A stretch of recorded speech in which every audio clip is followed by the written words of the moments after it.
La paz del Señor esté con vosotros y es su santa y bella voluntad. Meditemos el Evangelio en el nombre de Dios Padre, de Dios Hijo y Dios Espíritu Santo. Báñanos, Señor, con tu Espíritu, regocija dentro de nosotros tu hermosa y bella luz. Danos tu sabiduría, tu inteligencia, tu discernimiento. Danos el poder comprender lo que es bueno y lo que es malo para hacer solo lo bueno, ya que lo bueno es grato a ti y es para el bien nuestro. Leamos de Juan 5 del 1 al 16. Era un día de fiesta para los judíos, cuando Jesús subió a Jerusalén. Había en Jerusalén junto a la puerta de las ovejas una piscina llamada Betesda, en hebreo con 5 pórticos, bajo los cuales yacía una multitud de enfermos, ciegos, cojos y paralíticos. Entre ellos estaba un hombre que llevaba 38 años enfermo. Al verlo ahí tendido y sabiendo que ya llevaba mucho tiempo en tal estado, Jesús le dijo: ¿quieres curarte? Le respondió el enfermo: Señor, no tengo a nadie que me meta en la piscina cuando se agita el agua. Cuando logró llegar, ya otro ha bajado antes que yo. Jesús le dijo: levántate, toma tu camilla y anda. Al momento el hombre quedó curado, tomó su camilla y se puso a andar. Aquel día era sábado, por eso los judíos le dijeron al que había sido curado: no te es lícito cargar tu camilla. Pero él contestó: el que me curó me dijo, toma tu camilla y anda. Ellos le preguntaron: ¿quién es el que te dijo, toma tu camilla y anda? Pero el que había sido curado no lo sabía, porque Jesús había desaparecido entre la muchedumbre. Más tarde lo encontró Jesús en el templo y le dijo: mira, ya quedaste sano, no peques más, no sea que te vaya a suceder algo peor. Aquel hombre fue y les contó a los judíos que el que lo había curado era Jesús. Por eso los judíos persiguen a Jesús, porque hacía estas cosas en sábado. Palabra de Dios, gloria a ti, Señor Jesús.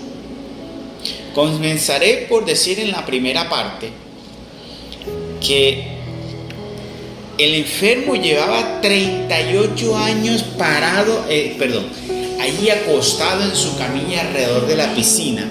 Una piscina que bajaba un ángel, la removía, hacía que las aguas se removían, y el primero que entrara allí, ese era sanado.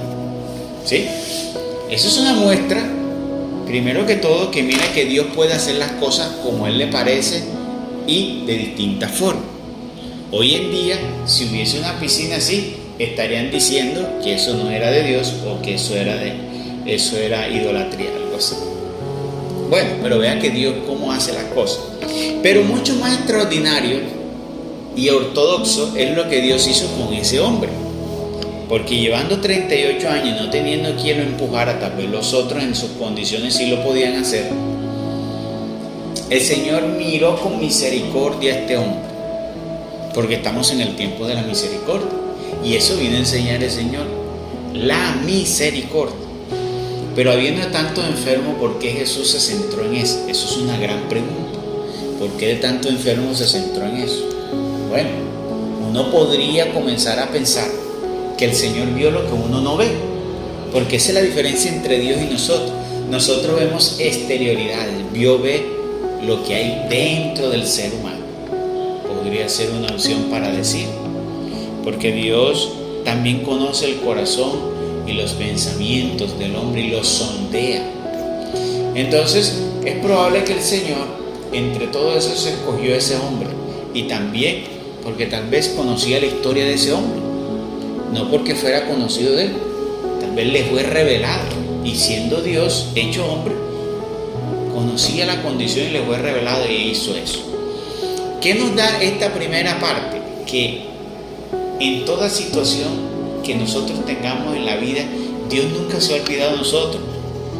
Hay un momento indicado para el actuar de Dios. Hay un momento indicado para el actuar de Dios. Debemos permanecer, no dañar nuestros corazones, que eso es lo que sí puede hacer que Dios ya no vaya a actuar. Cuando dañamos nuestros corazones y como comenzamos a murmurar contra Dios, ya para que otras personas a murmurar contra Dios, y hacemos dejado llevar por otras personas y comenzamos a perder ahí sí, a dañar nuestro corazón y así alejar la misericordia de Dios. Porque cuando murmuramos contra Dios, nos estamos levantando contra Dios. Porque hay gente que dice, si Dios existiera, ¿para qué? ¿Por qué existen tantos enfermos? ¿Qué tipo de Dios bueno puede ser ese que permite y que les manda la enfermedad de sus hijos? Eso dicen muchas personas. Eso es tentar a Dios. Y eso es levantarse contra Dios.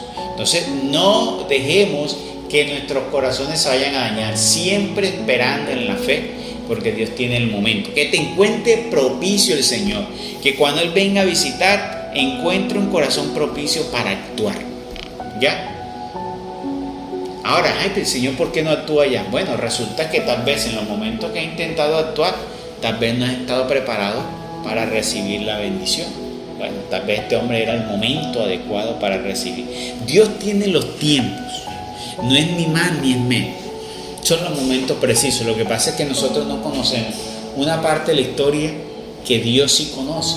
Dios conoce mucho más allá de lo que nosotros conocemos a nuestro alrededor. Segundo, hay una parte. Cuando este hombre es sano, le dicen las autoridades de la ley: no te es lícito tomar la camilla y levantarte. Qué tristeza que las autoridades que supuestamente llevan el nombre de Dios, que conocen la palabra y que deberían ministrar lo que es la bondad y la misericordia de Dios, no se alegren primero por estar pendiente a la ley, no se alegren de la bondad y de la gran obra de Dios. Este hombre llevaba 38 años ahí postrado y les importó más que fuera día sábado y cumplir el régimen de esa ley que ponerse a meditar cómo sucedió eso. Y el día sábado Dios está sanando, porque ellos están viendo y lo conocían y sabían la condición de ese hombre. Cómo ellos no se atreven, no son capaces de meditar cómo sucedió eso. Pero si sucedió esto y fue en día sábado, aquí hay algo que no estamos comprendiendo bien, porque eso es lo que tenemos que pensar, y eso es lo que la iglesia hoy tiene que pensar. Hay muchas cosas que ellos pendientes a otras cosas están dejando lo esencial.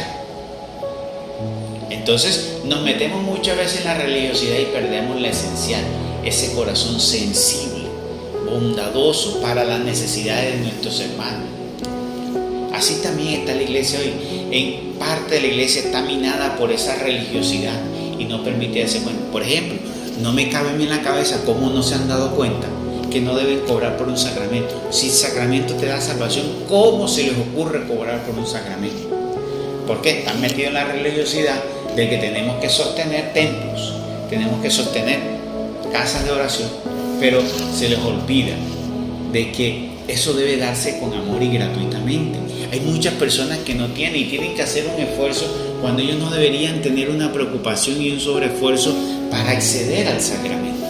No es posible que uno, como ministro de Dios, tenga que poner a una persona a sudar y a tener, como le sucedió a una persona, a endeudarse. Una persona, conozco el caso de una persona pobre que no tenía para pagar la papeleta de matrimonio porque era muy pobre, pero ellos querían recibir el sacramento, tuvieron que endeudarse para pagar la papeleta. Entonces, ¿cómo es posible que no le pongan cargas? Eso es lo que el Señor decía, ponerle cargas al pueblo. No le pongan cargas al pueblo. Si una persona pobre no tiene para bautizar a su hijo, pues bautícenlo, no le cobre. ¿Por qué tiene que cobrarle? Entonces son cosas hoy que la religiosidad ha minado, de poder mirar eso. Mira, en ese tiempo, en vez de decirle bendito sea Dios y alabar a Dios, te dijeron fue simplemente no te está permitido levantar la camilla. Ni preguntarle cómo sucedió eso y alegrarse con él. Un hombre que yacía allí postrado se ha levantado y ha recibido ahora la misericordia de Dios. Entonces hay que reflexionar sobre eso. Y por último, ellos se quejan tanto porque era día sábado, mas Jesús viene, hace esa obra en día sábado para mostrarle el poder de Dios y que Dios es el dueño de todos los días. Y por eso todos los días son sagrados. Pero mira que al final le dice, ojo, ve y no vayas a pecar más, no vaya a hacer que te suceda algo peor. Y no porque Dios le vaya a poner de castigo eso, porque Dios no lo va a castigar con eso, sino porque Dios sabe que el enemigo, si eso era una enfermedad espiritual, porque probablemente haya sido una enfermedad espiritual, el enemigo sabe que si lo lleva otra vez a sucumbir, lo puede poner que otro tipo de enfermedad. Entonces tenemos que guardarnos para Dios y permanecer y